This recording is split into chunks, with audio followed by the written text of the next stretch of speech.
Gather silently swallows errors. TaskGroup doesn't. Here's why that matters for your production code. You've probably written concurrent code that ran without crashing, shipped it, then got a bug report 3 days later that parts of your data were missing or corrupted. One of your coroutines had failed, returned an exception object as a value, and your code just moved on as if nothing happened. That's not a hypothetical scenario. In fact, asyncio.gather will let you do exactly that by design. It takes multiple coroutines, runs them concurrently, and returns their results as an ordered list. The basic form is simple. You await the gather call with your coroutines. It's the most common way to run tasks in parallel. By default, if any coroutine raises, gather propagates the first exception it sees. In most cases, that's exactly what you want. The whole operation stops. The real footgun, however, is what happens when you add return exceptions true to that call. This is where things get dangerous. With this flag, exceptions don't crash the call.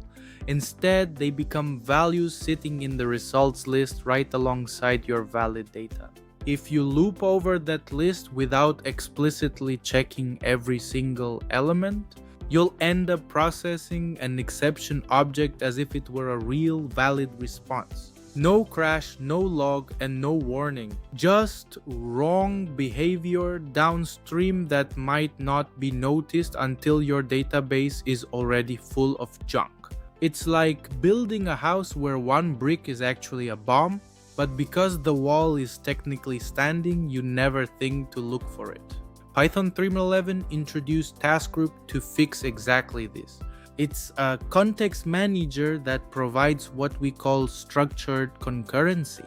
You open a context manager, schedule your tasks inside, and when the block exits, the group automatically waits for all of them to finish. Crucially, if any task fails, the others are cancelled immediately, and the exception propagates to the top. You can't accidentally swallow it.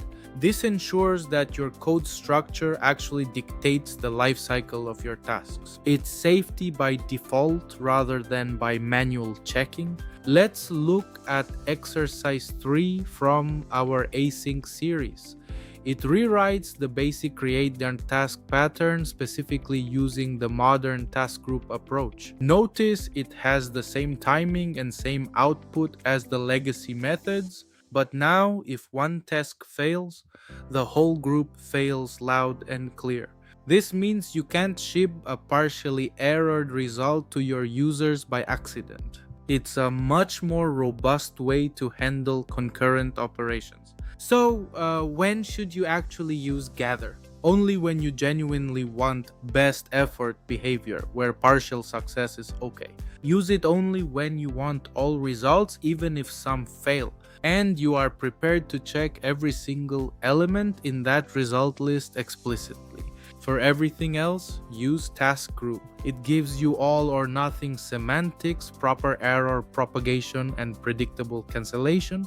Default to TaskGroup because it fails loud. Failing loud is the right default for software development. Reserve gather for those rare exceptions. Next up, we'll look at limiting concurrency with semaphore.